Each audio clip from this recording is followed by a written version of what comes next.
Hello friends, ಇವತ್ತು ನಾನು cabbage dry ಪಲ್ಯ ಮಾಡ್ತಾಯಿದ್ದೀನಿ. ಸೊ ಪಿಜ್ಜಾ ಥರ. ಸೊ ಅದು ಪೂರ ಡ್ರೈ ಆಗಿ ಮಾಡ್ತಕ್ಕಂಥದ್ದು.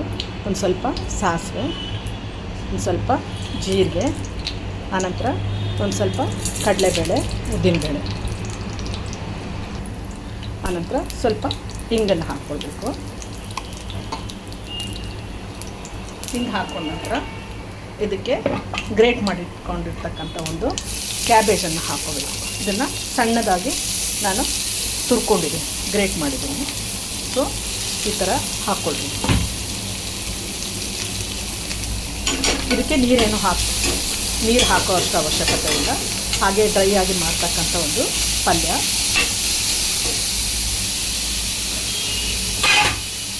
ಸ್ವಲ್ಪ ಅರಿಶಿನ ಮಾತ್ರ ಹಾಕ್ಕೊಳ್ಬೇಕು.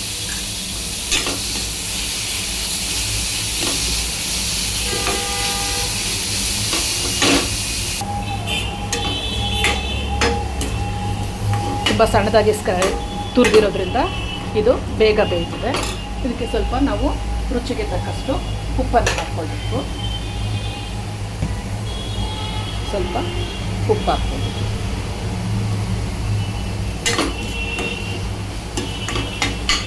ಆನಂತರ ಇದಕ್ಕೆ ಒಂದು ಸ್ವಲ್ಪ ಚಿಲ್ಲಿ ಫ್ಲೇಕ್ಸನ್ನು ಹಾಕ್ಕೊಳ್ಬೇಕು. ನಾನು ಹಸಿಮೆಣಸಿಕಾಯಿ ಖಾರದ ಪುಡಿ ಏನು ಹಾಕ್ಕೊಂಡಿಲ್ಲ. ಸೊ ಅದರಿಂದ ಒಂದು ಸ್ವಲ್ಪ ಚಿಲ್ಲಿ ಫ್ಲೇಕ್ಸ್ ಹಾಕ್ಕೊಳ್ತಾ ಇದ್ದೀನಿ.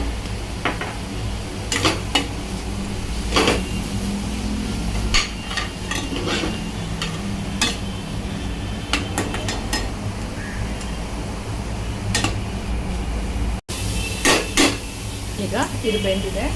ಇದಕ್ಕೆ ಸ್ವಲ್ಪ ಪಾರ್ಸ್ಲೆ ಹಾಕ್ಕೊಳ್ತಾ ಇದ್ದೀನಿ. ಆನಂತರ ಒಂದು ಸ್ವಲ್ಪ ಸೀಸ್ನಿಂಗ್ ಪೌಡರ್ ಹಾಕ್ಕೊಳ್ತಾ ಇದ್ದೀನಿ.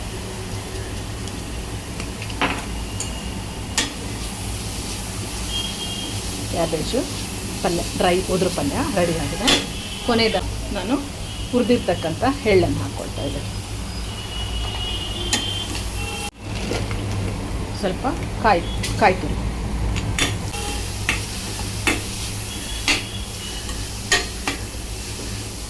ಈಗ ಇದು ಪಲ್ಯ, ಕ್ಯಾಬೇಜ್ ಪಲ್ಯ ರೆಡಿಯಾಗಿದೆ. ಇದನ್ನು ಸರ್ವಿಂಗ್ ಬೌಲ್ಗೆ ಹಾಕ್ಕೊಳ್ಳೋಣ. ಕ್ಯಾಬೇಜ್ ಪಲ್ಯ ರೆಡಿಯಾಗಿದೆ. ಚಪಾತಿ ಒಟ್ಟಿಗೆ ಅಥವಾ ರೈಸ್ ಒಟ್ಟಿಗೆ ತೊಗೋಬೋದು. ಸೊ ಈ ಥರನಾಗಿ ಕ್ಯಾಬೇಜ್ ಪಲ್ಯವನ್ನು ಮಾಡಿ ಟೇಸ್ಟ್ ಮಾಡಿ ನೋಡಿ, ಲೈಕ್ ಮಾಡಿ, ಶೇರ್ ಮಾಡಿ. Bye bye. Thank you.